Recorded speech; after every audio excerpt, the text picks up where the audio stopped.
আসসালামু আলাইকুম everyone, welcome to wow tasty kitchen. আপনারা সবাই কেমন আছেন? আমরা ভালো আছি। আজকে নিয়ে চলে এলাম চিকেন ভুনা। আশা করি আমার রেসিপি আপনাদের কাছে অনেক ভালো লাগবে। নতুন বন্ধুদের কাছে অনুরোধ রইল, আমার রেসিপি আপনাদের কাছে যদি ভালো লাগে লাইক সাবস্ক্রাইব করে সবসময় আমার পাশে থাকবেন। পুরানো বন্ধুদের কাছে অসংখ্য ধন্যবাদ সবসময় আমার পাশে থাকার জন্য আর আমাকে সাপোর্ট করার জন্য। ভিডিওটা প্রথম থেকে শেষ পর্যন্ত দেখবেন। আমার রেসিপি আপনাদের কাছে কেমন লেগেছে কমেন্টে আপনাদের মতামত জানাবেন। কথা না বাড়িয়ে চলুন দেখে নেওয়া যাক।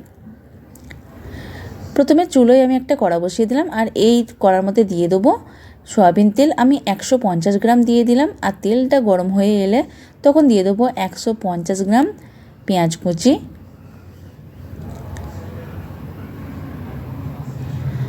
2 মিনিট এই পেঁয়াজটাকে ভেজে নেব।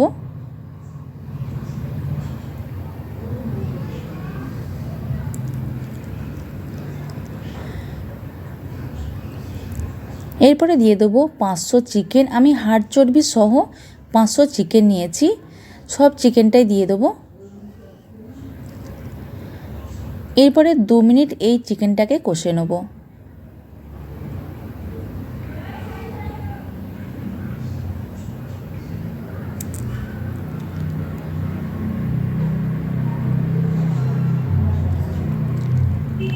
এরপরে দিয়ে দেবো স্বাদ মতো লবণ। লবণটা দিয়ে আমি আরও 2 মিনিট কষে নেব।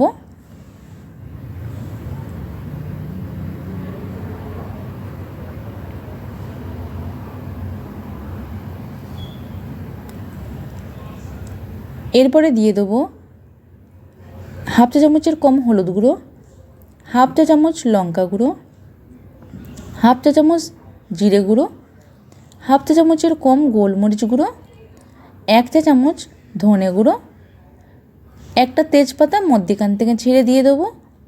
এরপরে দিয়ে দেবো 4টে কাঁচা লঙ্কা। ঝালটা আপনারা আপনাদের টেস্ট অনুযায়ী দিয়ে নেবেন। আমি 1 থেকে 2 মিনিট আবারও কষে নেব। আপনারা এইভাবে মাংসটাকে কষতে থাকবেন, তাহলে কিন্তু মাংসটার টেস্টটাও অনেক দ্বিগুণ বেড়ে যাবে। আর দিয়ে দেবো আধখানা পাতিলেবুকে চেপে রসটা বের করে নিয়েছি, সেই রসটা দিয়ে দিলাম। আর দিয়ে দেবো 100 গ্রাম টক দই। টক দইয়ের পাত্রটা ধুয়ে আমি একটুখানি পানি দিয়ে দেবো। এখানে আর কোনো রকম পানি দেবো না, এই পানিটা দিয়েই আমি এই মাংসটাকে কষে নেব। অবশ্যই এখানে পাতিলেবুর রসটা দেওয়ার চেষ্টা করবেন, কারণ চিকেনের যে একটা আঁচটে গন্ধ থাকে সেই গন্ধটাও চলে যায় আর হাড় থেকে মাংসটাও ছেড়ে যায় না। এখানে দিয়ে দেবো 1 চা চামচ আদা রসুনের পেস্ট আর হাফ চা চামচের কম একটুখানি দিয়ে দিলাম আদা রসুনের পেস্ট দিয়ে আমি 1 থেকে 2 মিনিট কষে নেব। এরপরে দিয়ে দেবো গরম মশলা হাফ চা চামচ। গরম মশলাটা দেওয়ার পরে আমি আরও 2 থেকে 3 মিনিট কষে নেব। তো আপনারা এইভাবে কষতে থাকবেন, তাহলে কিন্তু মাংসের টেস্টটাও কিন্তু অনেক দ্বিগুণ বেড়ে যাবে। আর এইভাবে আপনারা কষতে থাকবেন। তো এখানে কোনো রকমের পানি এখনও পর্যন্ত দিইনি। তো এরপর আমি একটু পানি দিয়ে নেব। পানি দিয়ে আমি কড়ার যে গায়ে যে মশলাগুলো লেগে আছে সেই মশলাগুলো এরকম করে একটু নাড়িয়ে নেব, নাহলে কিন্তু গায়ের মশলাগুলো পুড়ে যাবে, পুড়ে গেলেও স্বাদটা কিন্তু নষ্ট হয়ে যাবে।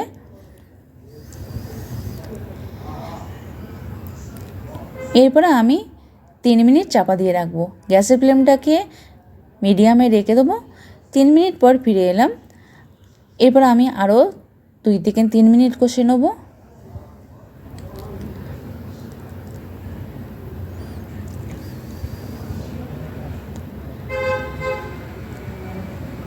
তো আমি 3 মিনিট কষে নিয়েছি। 3 মিনিট কষে নেওয়ার পর আমি আবারও একটু পানি দিয়ে নেব। এখানে আর কোনো রকমে আমি পানি দেবো না। এরপর আমি চাপা দিয়ে রাখবো আরও 5 মিনিটের জন্য। 5 মিনিট পর উঠিয়ে নিলাম। আর এরই মাঝে কয়েকবার কিন্তু আমি কষে নিয়েছি, না হলে তলায় লেগে যেতে পারে। তো আমি এখানে আরও 5 থেকে 6 মিনিট কষে নিচ্ছি। 6 মিনিট কষে নেওয়ার পরে গ্যাসের ফ্লেমটাকে এই পর্যায়ে বন্ধ করে দেবো। বন্ধ করে দেওয়ার পর পরিবেশন করে দেখাবো।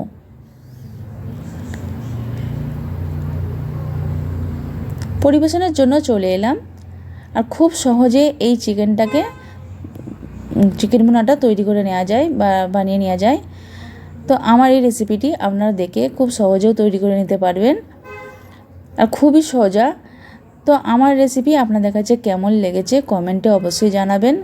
আর অনেক বন্ধুদের ঘরে অনুরোধ করলাম যে বন্ধুরা সাবস্ক্রাইব করছেন উঠিয়ে নিচ্ছেন, প্লিজ বন্ধুরা এইরকমটা করবেন না।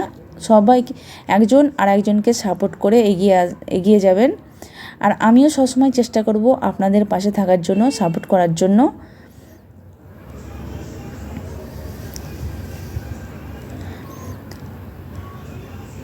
আমার ভিডিওটা যে যেখান থেকে নিয়ে দেখছেন অসংখ্য ধন্যবাদ। সবাই ভালো থাকবেন, সুস্থ থাকবেন। আল্লাহ হাফেজ।